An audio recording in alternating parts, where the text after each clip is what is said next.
내가 머리가 안 좋아서 이러나? 이런 생각해 보신 적 있으세요? 아니요. 당신은 절대 머리가 나쁜 게 아닙니다. 20여 년 전 재밌는 얘기 한번 해보겠습니다. 반에서 맨날 1등 하던 친구가 있었어요. 근데 걔 학원도 안 다녔거든요. 쉬는 시간에 엎드려 자고 야자도 빠지고 시험 전날에도 게임하고 있었어요. 나는 새벽 3시까지 버텼는데 밑줄 긋고 요약 노트 만들고 3번씩 읽었는데 다음날 시험지 받는 순간 아무것도 기억이 안 나는 겁니다. 쉬운 문제는 그나마 풀지만 약간만 난이도가 올라가도 그 문제에서 막힙니다.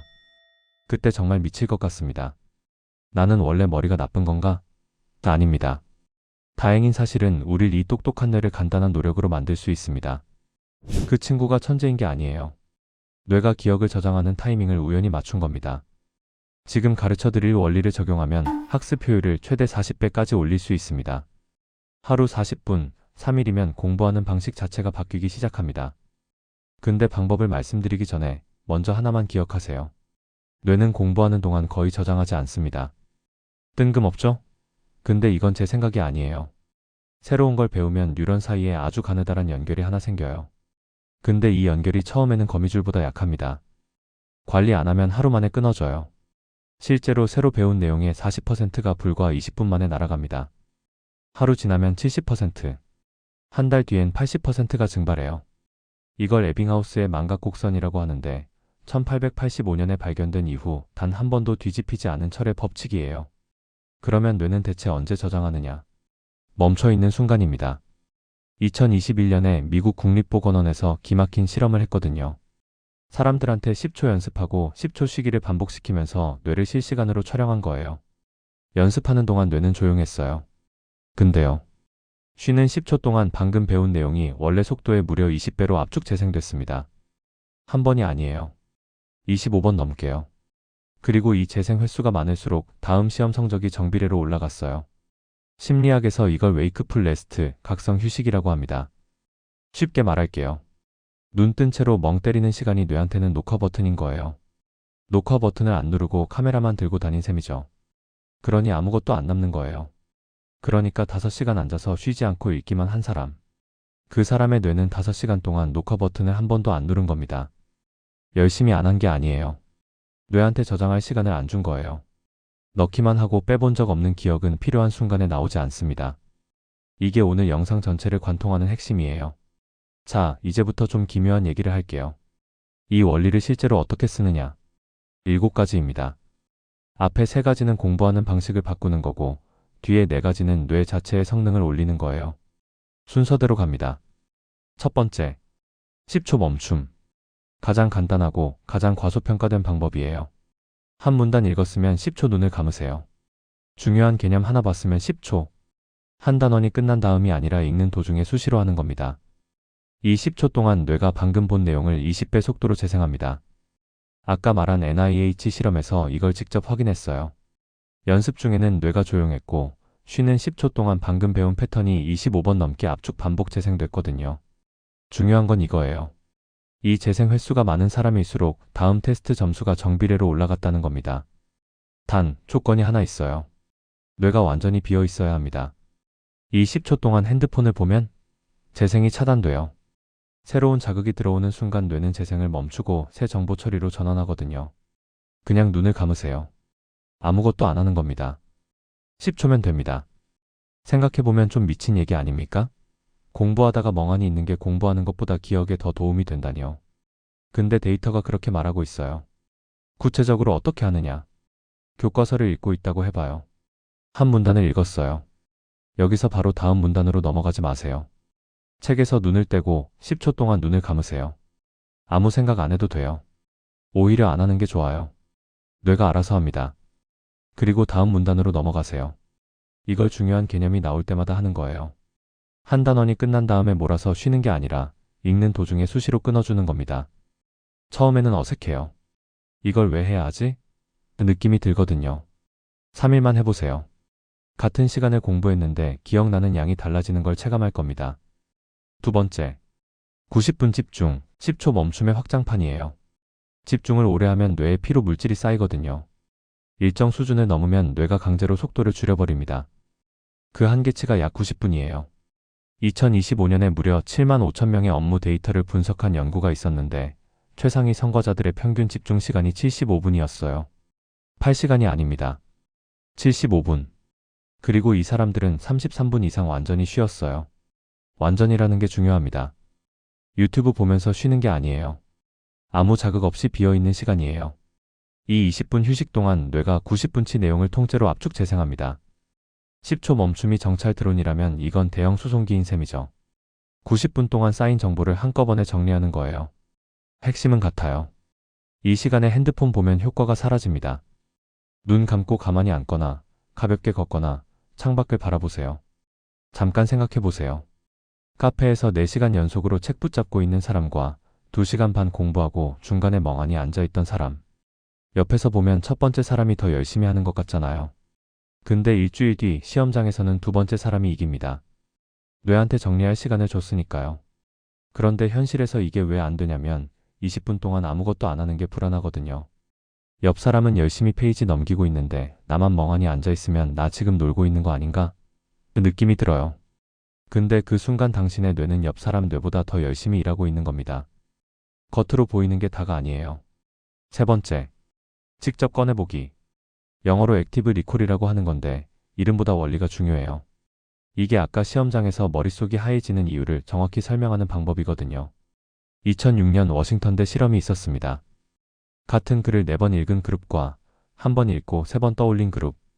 5분 뒤 시험은 4번 읽은 쪽이 이겼어요. 당연하죠? 방금 읽었으니까. 근데 일주일 뒤에 완전히 뒤집어집니다. 한 번 읽고 3번 떠올린 그룹이 61%를 기억했고 4번 읽은 그룹은 고작 40%였어요. 21%포인트 차이. 같은 시간을 쓰고도요. 왜 그럴까요? 읽기는 정보를 받기만 하는 거예요. 수동적이죠. 눈으로 글자를 따라가면 아 이거 아는 거야 느낌이 들거든요. 근데 그건 인식이지 기억이 아닙니다. 시험장에서 필요한 건 인식이 아니라 기억이에요.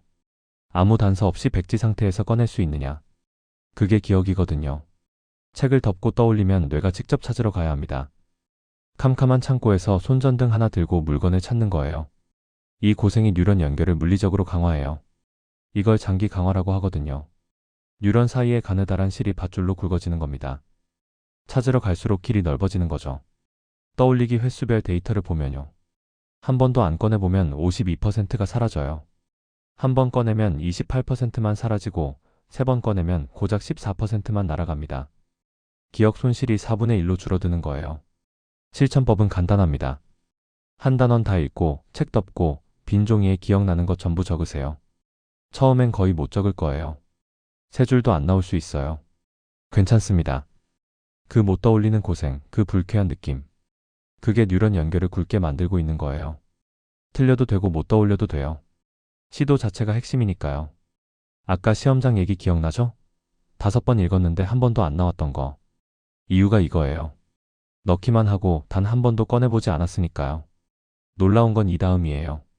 4번째. 간격 반복. 3번째 방법에서 꺼내보기가 중요하다고 했잖아요. 그러면 언제 꺼내봐야 할까요? 타이밍이 전부입니다.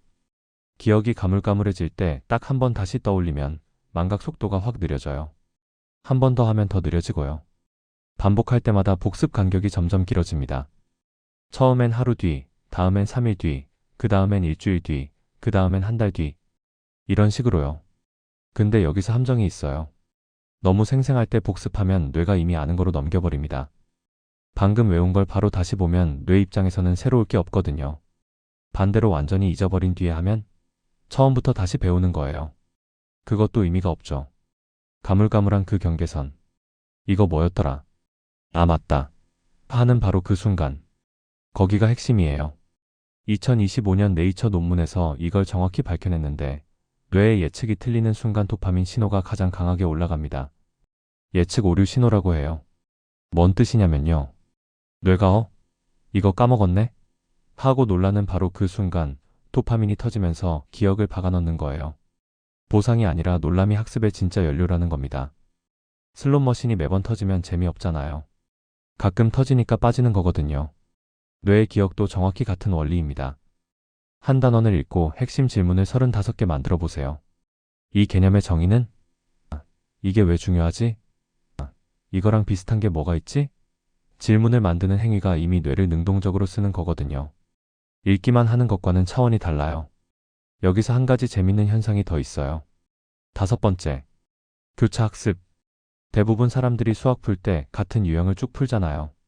미적분 20문제, 다 끝나면 확률 20문제, 그 다음 통계 20문제.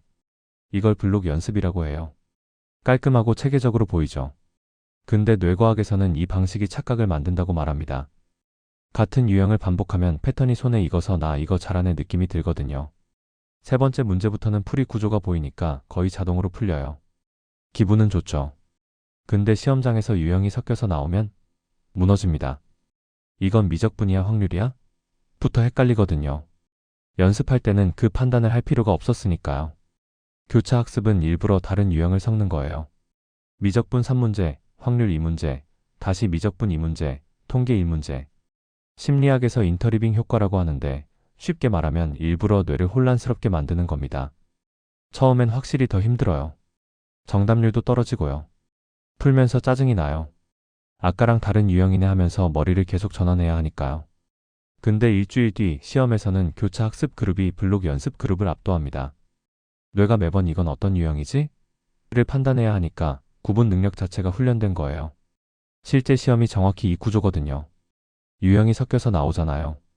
핵심은 이거예요. 연습 중에 편하다는 느낌은 학습이 잘 되고 있다는 신호가 아닙니다.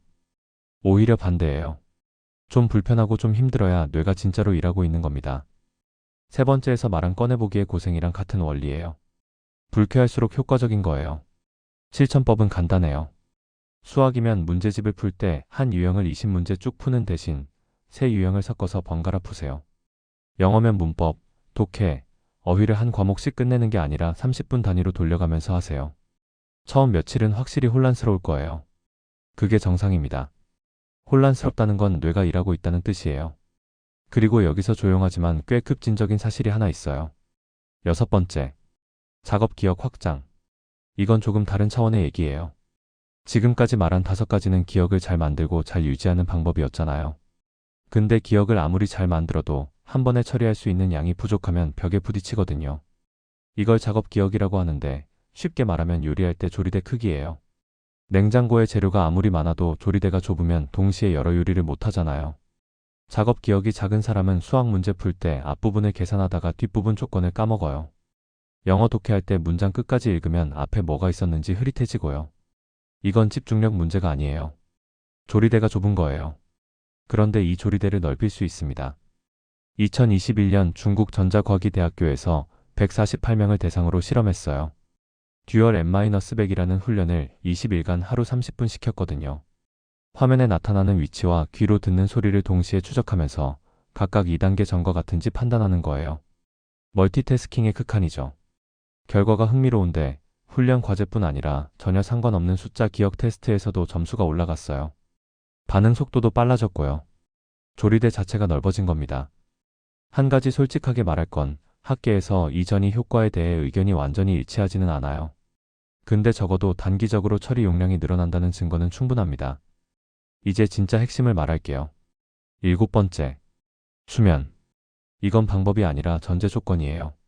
아무리 위에 6가지를 완벽하게 실행해도 그날 밤에 잠을 제대로 안 자면 전부 날아갑니다. 수면 중에 뇌는 낮 동안 임시 저장된 기억을 장기 저장소로 옮기는 작업을 해요. 특히 깊은 수면 단계에서 해마가 그날 배운 내용을 대뇌피질로 전송하거든요. 이걸 수면 의존성 기억 강화라고 합니다. 쉽게 말하면 해마가 이삿짐 센터이고 자는 동안 낮에 임시로 쌓아둔 짐을 진짜 집으로 옮기는 거예요. 잠을 안 자면 이삿짐이 길바닥에 쌓여 있다가 사라지는 거죠. 하버드 의대 연구에서 학습 후 충분히 잔 그룹은 그렇지 않은 그룹보다 기억 유지율이 무려 40% 높았어요. 그리고 더 무서운 데이터가 있어요. 학습 후 첫 번째 밤에 잠을 못 자면 이틀 뒤에 푹 자더라도 기억이 원래 수준으로 복구되지 않았습니다. 첫 번째 밤이 결정적인 거예요. 이거 꽤 대단한 거 아닙니까? 시험 전날 밤새는 게 왜 최악이냐면 그날 공부한 걸 저장할 시간을 통째로 없애는 거거든요. 공부 끝나고 넷플릭스 3시간 보고 새벽 3시에 자는 것. 그게 5시간치 공부를 날리는 행위입니다. 반대로 10시에 자는 사람은 자는 동안 뇌가 공짜로 복습을 해주는 거예요. 여기서 실질적인 팁을 하나 줄게요. 잠들기 직전에 그날 가장 중요한 내용을 한 번만 후르세요. 5분이면 됩니다. 잠들기 직전에 본 정보가 수면 중에 가장 먼저 정리 대상이 되거든요. 이건 벼락치기가 아니에요. 하루 종일 제대로 공부한 다음 자기 직전에 핵심만 한 번 더 상기시키는 거예요. 그리고 핸드폰은 침대에서 멀리 두세요. 잠들기 전에 스크롤하는 순간 뇌가 새 정보를 처리하느라 낮에 배운 걸 밀어내기 시작하거든요. 잠이 공부의 마지막 단계인 셈이죠. 솔직한 얘기를 하나 하겠습니다. 이 7가지를 알고도 안 하는 사람이 대부분이에요. 이유는 간단합니다. 뇌한테 편한 방식이 아니거든요. 읽기만 하는 건 편해요. 형광펜 칠하는 건 뿌듯하고요. 요약 노트 만들면 오늘 열심히 했다 느낌이 들잖아요. 4시간 앉아 있었으면 4시간 공부한 것 같은 착각이 들어요. 빈 종이 앞에서 아무것도 못 떠올리는 건 자존심 상하고요. 유형을 섞어서 풀면 정답률이 떨어지니까 불안해지고요. 뇌는 불쾌한 걸 피하도록 설계되어 있어요. 그래서 나는 읽으면서 이해하는 스타일이야 라고 스스로를 설득하죠. 근데 아까 말했잖아요. 그건 이해한 거지 기억한 게 아니에요. 읽으면서 아 이거 아는 거야 느낌이 드는 건 인식이지 기억이 아닙니다. 시험장에서 필요한 건 기억이고요. 형광펜도 마찬가지예요.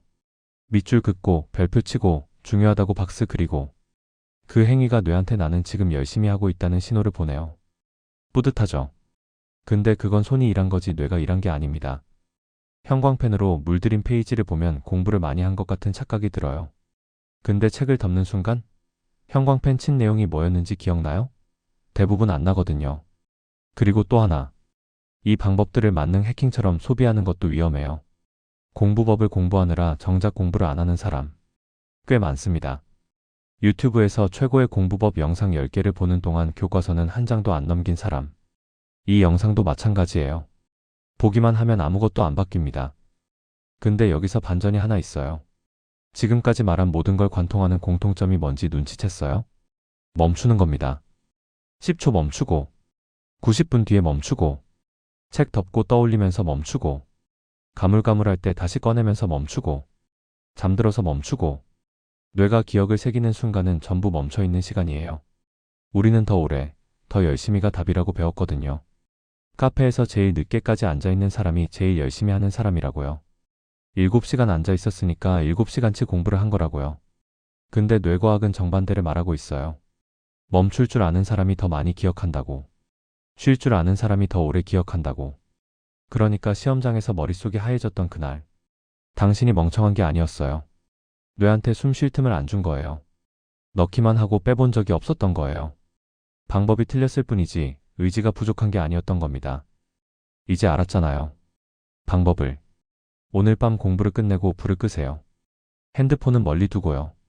이불 속에서 눈을 감는 그 순간 뇌가 일을 시작합니다. 당신이 자는 동안에요.